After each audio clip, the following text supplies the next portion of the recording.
Coucou les lions, j'espère que vous allez bien. Donc on se retrouve pour les lectures du mois d'avril. Donc si évidemment ton signe ascendant et ton signe lunaire est différent du signe du lion, tu peux aller visionner d'autres vidéos pour obtenir une vision plus large et plus riche de tes énergies du mois d'avril. Évidemment, tu prends que ce qui résonne, tu laisses le reste.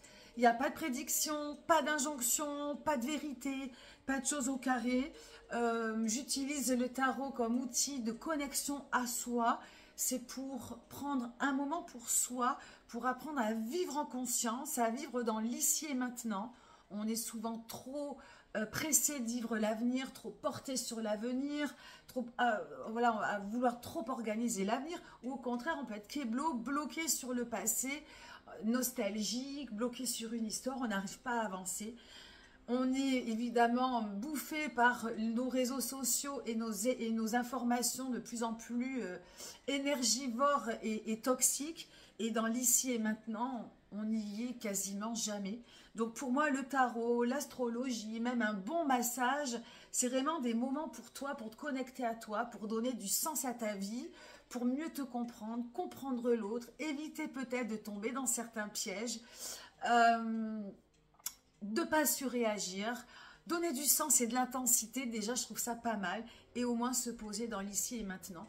Donc moi, ça va être comme un petit exercice que je te propose, un plan comme j'appelle ça, un plan évolutif avec 3 cartes, 3 énergies. Alors début, milieu, fin, mais bon, la fin peut te parler au début, tu vois en fait, hein, c'est des mots, c'est une histoire que je vais te raconter et tu vas te laisser aller, ça va peut-être te faire aller dans d'autres plans et c'est ok. En tout cas, voilà, mets-toi dans un petit moment, dans un petit endroit, pardon, d'intimité, dans ta petite bulle de protection où tu ne seras pas dérangé. Tu peux même prendre plusieurs inspirations pour relâcher, pour te soulager, pour un peu évacuer ce qui te porte, ce qui te pèse. Et on va pouvoir commencer. Je voulais aussi te remercier. On est de plus en plus nombreux sur ma chaîne. On est plus de 530. Donc pour moi, c'est génial. Je voulais donc te remercier de ta fidélité, de tes likes. Voilà, tu commences à m'envoyer un peu plus de commentaires, à faire vivre un peu plus la chaîne. Merci pour tout ça. Chaque commentaire et chaque like, c'est extrêmement, ça me fait extrêmement plaisir. Voilà, ça me touche énormément et évidemment, ça m'encourage à continuer. Donc, pour tout ça, merci. On va pouvoir commencer. Le jeu de ce mois d'avril, c'est le Supernova Tarot, hyper branché, je l'adore. Pour commencer une nouvelle année astrologique, on est dans l'ère du Bélier. Je te fais une petite parenthèse astro. Je ne suis pas astro, mais je m'y intéresse énormément. Je suis inspirée en fait de ce que voilà, de l'astrologie, hein, clairement. Et le tarot va venir affiner, va venir raconter des histoires différentes, va venir faire focus un peu plus en détail sur des énergies qui peuvent différer aussi des mouvements astrologiques, mais qui en tout cas, voilà, ça se combine, ça fusionne. Donc jusque-là, on a eu pas mal de planètes qui ont rétrogradé, qui nous ont ralenti. Donc on va avoir l'impression que des choses se remettent en marche, de récupérer un peu d'énergie, puis le printemps arrive avec le signe du Bélier, donc même si on n'est pas Bélier, on est tous concernés par son énergie fougueuse, passionnée, qui va de l'avant, ce qui peut aussi, voilà, ça peut être dans l'excès, ça peut être aussi pas mal de colère et d'agressivité, mais moi j'aime bien parler des choses positives, donc c'est surtout des portes à ouvrir, des choses à essayer, avec passion, avec fougue. J'aime employer ces mots-là pour parler du Bélier. Donc, on va peut-être être dans cette dynamique-là. Hein, donc, ça, c'est pour le collectif et le global pour ce mois d'avril. Mais on va rentrer un peu plus dans les détails te concernant, si toutefois ça te parle. La couleur, l'inspiration, le thème de ce mois d'avril, c'est la reine de coupe. La reine de coupe, donc, qui est très maternelle, la reine de coupe, elle est douce, elle est empathique, elle est gentille, elle éprouve de la compassion, elle revient de loin. Elle revient de loin, elle a peut-être passé un hiver émotionnellement dur, difficile, elle a peut-être été confrontée voilà, à certaines difficultés ou à certaines choses ou à certaines émotions fortes. Et là, c'est comme si elle se réveillait, hein, le calme après la tempête, avec l'envie de prendre soin d'elle. Donc, il y a vraiment l'idée de retrouver de l'estime, de l'amour, du calme. Elle se raccroche à quelque chose qui lui fait du bien et elle a envie de le chérir, elle a envie de le protéger. Donc ça peut être soi, hein, ça peut être toi, ou bien quelque chose qui ressort un petit peu voilà, d'événements assez houleux et une envie peut-être de chérir un projet, de chérir un être, de chérir une partie de soi, voilà, qu'on a envie de protéger.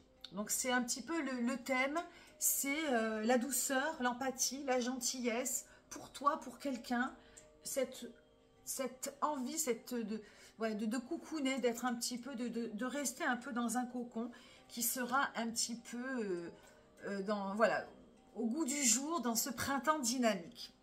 Tu commences le mois d'avril avec le 8 de Pentacle. 8 de Pentacle, on est dans la matière, on est dans le perfectionnisme, on est dans le détail. Donc, il y a l'idée d'être très concentré sur quelque chose dans ta vie. Donc, un projet. Ça peut être quelque chose dans ton foyer, ça peut être un focus sur ta santé. Le denier, c'est plusieurs choses, c'est tout ce qui est dans la matière. Ça peut être une relation aussi. Donc, on en viendrait un petit peu à ce que je t'ai dit un petit peu plus haut. Et dans ce début du mois d'avril, on est vraiment ultra focus là-dessus. Alors, peut-être trop. C'est-à-dire que quand on est comme ça focus, on oublie les autres thèmes de sa vie. Donc, ça peut être un peu quelque chose qui peut paraître auto-centré, alors qui peut donner voilà, de bons résultats. Mais attention à ne pas oublier les autres, l'autre ou d'autres domaines de sa vie. Hein, ça va peut-être être le petit bémol de ce mois d'avril, d'être vraiment trop focus, quitte à ne pas être connecté à ce qui est à l'extérieur, à ce qu'il y a autour. Hein. Le milieu de mois, 2 de coupe. Alors cette carte est sublime. Évidemment, on a deux êtres qui s'unissent en un être, mais qui conservent quand même leur corps, qui font des bulles de cœur, des bulles de chewing-gum, voilà, qui ressemblent à un cœur. Bon, c'est une superbe carte, un peu à la Jean-Paul Gaultier. J'adore, j'adore, j'adore. Bon, trêve d'illustration, le 2 de coupe, c'est trop de projection sur l'autre. Alors, on commence toujours les histoires par un 2 de coupe et tout le monde ne peut s'empêcher de se projeter, de rêver, de s'imaginer que telle personne... Enfin, on se fait des histoires. Le 2 de coupe, c'est se raconter des histoires avec toujours beaucoup de romantisme, beaucoup de choses jolies. Et en fait, on projette souvent notre image sur l'autre. Et c'est bon au début, quand on ne connaît pas la personne ou quand on débute quelque chose. Mais après, si c'est un 2 de couple qui intervient sur une relation qui dure depuis un moment, ben c'est mauvais parce que le 2 de couple, c'est de vouloir penser que l'autre va penser comme, je sais pas, la phrase est un peu, de penser que l'autre va penser comme soi. Or non, chaque être est différent. Donc dans le 2 de couple, il y a le côté, pas d'intolérance, mais de pas concevoir que l'autre peut être différent. Le 2 de couple, c'est aussi de vouloir trop fusionner. Et on est clairement dans un changement de relation, je pense. En tout cas, j'ai entendu beaucoup de choses à ce sujet où les relations aujourd'hui seraient plus des relations alter-ego que des relations fusionnelles où il y a toujours un dominant-dominé ou un plus fort, un plus faible. Et on a toujours vécu dans des relations comme ça, où il y a toujours un plus fort, un plus faible. Après, on réajuste. Le plus faible était le plus fort, etc. Le dominant-dominé, c'est un petit peu fuis-moi. Je n'arrive jamais à sortir cette expression. Les gens qui me connaissent le savent. Je déteste et j'ai pourtant été comme ça. Fuis-moi, je te suis-moi. Bon, bref, j'y arriverai jamais. J'y arriverai jamais parce que je l'entends pas. Et pourtant, on fonctionne encore comme ça. Bon, là, je vais un petit peu ailleurs, mais c'est quand même vachement important. Je pense qu'aujourd'hui, le plus sain et ce vers quoi on tend, c'est vraiment de considérer que l'autre, eh bien, on peut lui donner la main, on peut l'aimer, mais voilà, il est différent. Moi, je pense rouge, lui, il pense noir, et ça ne nous empêche pas de nous aimer, et puis voilà, de compléter nos différences, de compléter nos manières de penser, sans pour autant chercher à convaincre l'autre, etc. Donc, dans ce deux de coupe, à observer, tu verras si ça te parle ou pas. Est-ce que, voilà, c'est aussi une manière d'écouter l'autre, de vouloir être avec lui, mais de l'écouter. Alors, je ne parle pas spécifiquement des relations amoureuses, hein.